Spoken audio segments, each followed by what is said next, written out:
to Bruery Society Beers, episode number 20 of Brutal Battle. So, to start off, I have two beers in front of me. I do know the type of beer I'm going to be doing for the third, which is a pretty different version than what we have. It's not something we definitely haven't had on the podcast before, but we don't have it on very often at all. I think maybe we had kind of one version of this style of beer on in a previous Bruery Society Beers episode. So that'll be the third one. The first one is, I thought initially this was going to be a stout, and then I didn't read it properly. It's not a stout, but it sounds like it should have a stout base to it, but it's definitely a lot different. We'll see how that one goes. And the second one is a sour that sounds very interesting to me. So let's get started with this first very odd one. It's called Doctor's Orders, and it's a rum barrel-aged blonde ale with coconut, pineapple, Madagascar vanilla beans, orange zest, and nutmeg. And it is 10.8% alcohol. Now, you can see why I would think, when I'd read it before and then it had been a while, that it would be a stout, because all those things, all those things in a beer would sound, especially coming from the brewery, like it would be a stout of sorts, especially being barrel-aged. But always interesting to try something very different. And obviously this sounds pretty different. Pouring it now. Alright, so the look of this one, very orange. Almost like a little brownish to it as well. A little bit of head hanging out on the top. It's mainly very fine bubbles on the top. A few kind of medium-ish. There's definitely strong smells coming off of it. Ooh, wow. Okay, that pineapple is very strong in the nose. I was not expecting it to be that strong. The pineapple is super strong. I can definitely smell the rum barrel aspect to it. It does have this kind of spice character that you get from rum barrel-aged beers. It also has that spirit kind of ABV, little bit of a stringency nose to it as well. I'm trying to see if I get the vanilla. It's very, very, very slightly getting the vanilla. Don't really get the coconut. Don't really get the nutmeg. I do feel like I'm getting some of that orange zest, but it's also getting slightly lost within the pineapple, because once again, the pineapple is very, very vibrant when it comes to the nose for this beer. And actually, with how pineapple-y it is, it makes it smell like it's almost a little bit sour. But I mean, it's not supposed to be, otherwise it would be from Bruery TerreuBQ. But let's go in for a sip here. Ooh, okay. Actually, it is. It is sour. Okay, that's interesting. I didn't think this was supposed to be a sour, but I guess it is, because it is very heavy on the pineapple, which is fine. Like, pineapple tastes good. It's going to take my palate a few sips to get through this to, like, really acclimate to how strong that pineapple is before I start to get some other flavors coming through. Yeah, strong pineapple that's very, very tart up front. As I've now taken 3 sips of it, the sour tartness on my tongue has started to subside a bit. I'm definitely getting the rum barrel coming through with that kind of spice character I was talking about on the nose. There's a little bit of like a warming in the back of my throat, so you know it's got a barrel character to it. It's not really tasting astringent like I was saying I was getting in the nose, so that's good. Not perceiving the nutmeg at all. I'm getting a little bit of the vanilla, and the orange zest I am getting as well. But once again, just like in the nose, the orange zest is getting a little bit lost in that pineapple. But if you really concentrate, you can kind of pull it out. It's pretty good. I enjoy it.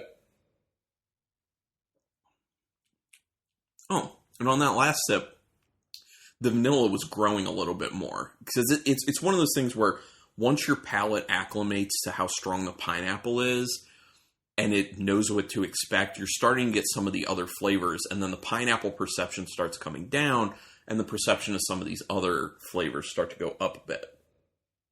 I think I would like more vanilla to this, more of the vanilla bean to this, but other than that, I think it's pretty good. I am enjoying it. So let me go ahead and read the back of it. Inspired by an island-born remedy to life's ailments, Doctor's Orders packs tropical sweetness and fresh fruit character with a thick, smoothie-like decadence. This blonde ale, aged in fresh Jamaican rum barrels, was treated with loads of pineapple, yeah, that's apparent, fresh coconut, and Madagascar vanilla beans with sprinkles of orange zest and nutmeg. Administer with glassware in 10-ounce servings and repeat as needed. I see what they did there, the whole Doctor's Orders thing. The coconut, I don't get the coconut. That's a problem we've had with beers in general that have coconut in them. A lot of the times you just can't perceive it. They're not putting enough coconut in, especially to stand up to other flavors that are at play within the beers. So this one's falling into that category, unfortunately. But good beer. I am enjoying it. So let's put this one aside and let's move on to the second beer. TerreuBQ,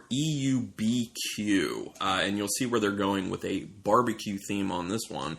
This one is definitely a sour because it's the Bruery and Bruery Terreux working together. Now, not 100% sure about how I'm going to feel about the base of this because recently we had one of their honey ales, and this is a honey ale, and we weren't big on that one, but we'll see how this one goes. This TerreuBQ is a tart honey ale with peaches, pineapples, and rosemary, so mirroring the first beer having pineapple in it, we'll see to what level. This is a 7.9% beer, and interested to get into it. Oh, and I should say that both of these are in 750 milliliter bottles. Also, if you're hearing noise, my cat is getting into a box and making noise, so, you know, she oftentimes has to make some sort of noisy appearance on the podcast. All right, ooh, so pouring it, it looks very light in color. Very light in color. Oh my gosh, it's very clear looking. It's very, like it's got a little bit of an orangish. It's like a orangish yellow. Very light. I wasn't expecting it to be that light. I was thinking maybe a much darker orange. It's very effervescent too. There's a lot of carbonation popping up as I was pouring it. So we'll see what that translates to. Let's smell. Ooh, interesting. It definitely has this kind of little bit of like a smokiness to it, which, you know, is invoking the whole barbecue thing. I guess that's having to do with the rosemary. But here's the thing. I'm wondering, based off the smell of it and that kind of like grill smokiness, I wonder if they took the peaches and the pineapples and actually grilled them and then brewed with them. But I'll find out when I read the flavor text on the back. But I'm going to evaluate this beer first. I'm definitely smelling smoke to it. And it's not crazy because smoke in beer can be very polarizing. People can just be like, oh, that's really nasty or it's too much. And in other situations, people can be like, oh, it's like this nice accent of a smokiness. And I think in this instance, it's a nice accent of a smokiness to it, but it's also a bit stronger than that. It smells kind of... I smell the honey to it. I definitely smell the pineapple. I smell the rosemary. And I smell the peaches. I can smell all of the things that are actually in this. I think the rosemary is relatively light, which is good because you don't want something like rosemary to become too strong in a beer. But it smells pretty good. It smells very interesting. Going in. Oh, it's very light. Very light, has a decent sweetness, has a tartness to it, but interestingly enough, well, maybe this partially has to do with the fact that I just had that Doctor's Orders that had a decent sourness from all that pineapple. It's not tasting as sour as the Doctor's Orders, which is very interesting. It's like this light sourness, definitely get the pineapple. I get the peach coming in after the pineapple, so the pineapple's definitely more prominent in the flavor than the peaches, but the peach is there as like a nice little accent at the end of the pineapple. Decent like lemony tartness up front. It's definitely smoky though. I really feel like there's going to say something on the bottle that they actually grilled the peaches and or pineapple, one or the other. And I can taste the rosemary, and much like in the smell, the rosemary is not overpowering. This is nice. I actually really like this. And the smokiness is at a good level. This is a very interesting beer, and I believe I'm liking it more than the first one. Wow, okay. I mean, honey ale, in this instance, thumbs up on this one. I enjoy this beer. It's pretty nice. All right. So, and the other thing I really like about this is how light it is in the mouthfeel, and also that it's, lower ABV. It's 7.9, so that's not crazy, especially for the brewery. All right, let's read the flavor text. Fire up the barbecue. We're grilling up another funky imperial sour. We added house-smoked peaches, pineapple, rosemary, with just a touch of honey for a light, funky, fruity ale, perfect for an evening with friends and a nice evening over a hot grill. Yeah, I mean, that's right. Light, funky, fruity ale. Yes, it is all those things. I think it's pretty nice. When I initially saw this beer available, I read what was in it, and I was like, I don't know. That seems a little bit too weird, maybe.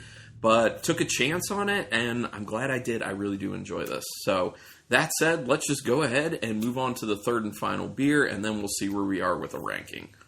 And this final beer is a wine-beer hybrid. And this one's particularly interesting because it's in collaboration with another company that Patrick Roux owns. So now if we can count them, that's 4 alcohol companies at this point, because it's the Bruery, it's the Bruery TerreuBQ, it's Offshoot, and now Erosion Wine. And just like you can in some states purchase brewery beers and have them shipped to you, you can also purchase Erosion wines and have them shipped to you. And not all of their wines are like straight up. I'm going to read you some of what. Well, yeah, I'll do that now, and then I'll get to the actual beer that I'm going to do. That's the collaboration. Here are the wines that they have on their website at the point when I'm doing this recording.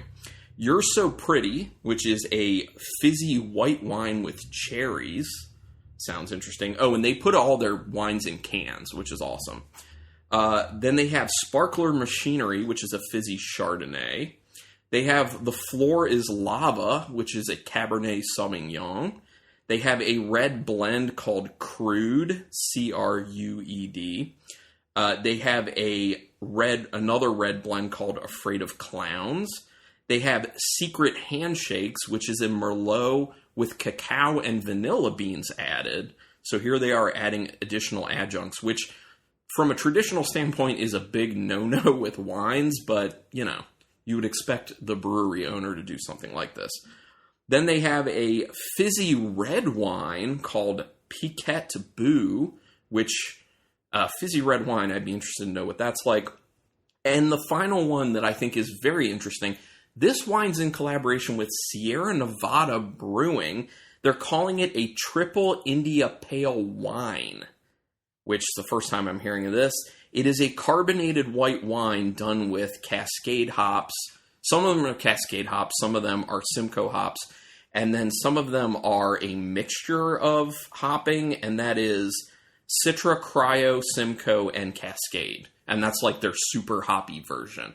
I personally would be kind of interested in trying one of those. Unfortunately, I don't have that in front of me. Well, maybe fortunately. I don't know. Depends on how this beer turns out.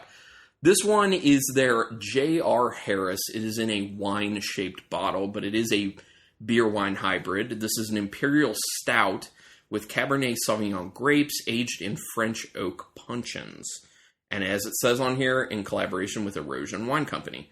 It is 15.5% alcohol. So high, but, well, and actually a little bit higher than most higher ABV wines, but not insanely high for a Imperial Stout done by the brewery. So I'm going to pour myself a little bit of this, see what we're looking like. I'm assuming it's going to look like a Cabernet Sauvignon for the most part. It literally does look like a blend between an Imperial Stout and a Cabernet Sauvignon because it is very dark and, blackish brown, but where you see around the edges, it's pretty red. So it's like a brownish red, more on the red side. Not a whole lot of carbonation to it. Oh, and this had a cork in it, like a bottle of wine would. And the cork said on it, the brewery, and then it said Brewery Societies on there specifically. So I think this beer was done only for societies. I don't think this was released to the public. Then on top of that, it was dipped in wax at least once. Definitely once. It looks like maybe 2 coats. Anyway, gonna sniff this bad boy. Ooh. Smell the Cabernet Sauvignon grapes a lot. Very cherry on the nose. Tons and tons of cherry to it. You definitely get that very tannic wine smell that you get from the contact with the red wine skins. So smells very kind of like drying and tannic. It also has a very woody nose to it because of those French oak puncheons. And there is a little bit of a chocolatiness that's coming from the Imperial Stout base.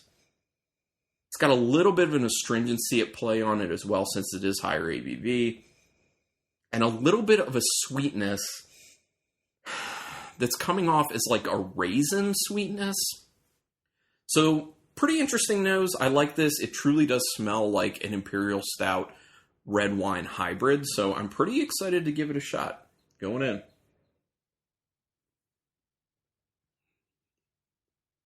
A lot of red wine to it. So, this is very interesting. It's very interesting because up front, it hits me as a straight up, woody, cherry-driven Cabernet Sauvignon. And then as it finishes like a roasty, chocolatey Imperial Stout. So it's literally 2 separate flavor experiences, clearly split in 2 when I take a sip. Now, that's just my first sip, so let me see what my second's like. Yeah. It's the totally red wine up front, Imperial Stout on the back, but on the second sip, because more is able to kind of sit and coat my mouth and my palate, I'm getting a little bit more of that kind of tannic quality from the Cabernet Sauvignon coming through, and I'm having a lot more of the woodiness from the French oak puncheons kind of hang out in the flavor. This is good. This is very interesting. So I would say that this isn't necessarily for wine lovers, and it's not necessarily for beer lovers. It kind of hits the sweet spot for people who enjoy both of those things, because basically what it does is it makes a kind of, I don't want to say weaker version of a Cabernet Sauvignon flavor-wise. It's just a little bit different, and it doesn't hit your palate as aggressively on the tannic notes. I think this Imperial Stout aspect of it is taking a lot of those kind of aggressive tannins away from the Cabernet Sauvignon otherwise, which is good.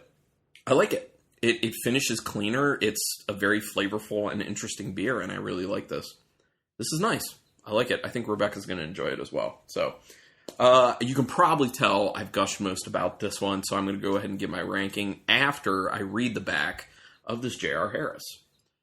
Inspired by the sweeping views and elevated landscape of the Atlas Park Ava in Napa Valley, we set out to make another hybrid treat with our good friends at Erosion Wine Company. We blended and fermented our Black Tuesday Imperial Stout on the skins and musts of Cabernet Sauvignon grapes grown in the elevated Atlas Peak Ava region, then aged it in French oak puncheons. The result is a delightful indulgence best enjoyed with a view. Well, I actually don't have a view because on this day when I'm recording, it's just rainy outside and has been today and yesterday. So no view, but hey. Okay, so my number 3 beer for this episode is going to be the Doctor's Orders, which was the rum barrel aged blonde ale with coconut, pineapple, Madagascar vanilla beans, orange zest, and nutmeg. The pineapple did too much in that, in my opinion. Wasn't a big fan of that one. It wasn't terrible, but I didn't really like it that much.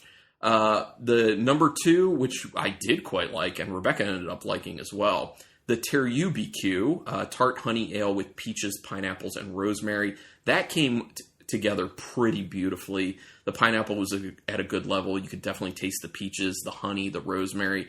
It was a very interesting and tasty beer. And obviously that leaves my number 1 as this J.R. Harris, which is a wonderful beer-wine hybrid. Once again, the Imperial Stout with Cabernet Sauvignon grapes aged in French oak puncheons. Cool. So none of these beers crack the top 10 for doing these Brewery Society Beers episodes. So I'm not going to go over what the top 10 are for that reason, because nothing has changed. You can just reference past episodes for that. Do me a quick favor, spread the word about this podcast if you can. which you can. It's pretty easy to do. Also, rate us and review us through whatever podcatcher you use. iTunes helps us the most. Give us those top ratings. We'd appreciate that. Be in contact with us on Untapped. I'm Carlton Malibu, all one word. That's the easiest way to find me. And Rebecca is Rebecca C. Also, Instagram, it's Brutal Battle Podcast on Instagram. And you can email us, brutalbattlepodcast@gmail.com. If you just want to say hi, get beer recommendations, give us beer recommendations, or episode recommendations, whatever you want to do. Should we get some Erosion wines and see how that goes on a podcast? I don't know. Could be fun. But anyway, regardless, thank you so much for checking this episode out. And until next time, keep it brutal.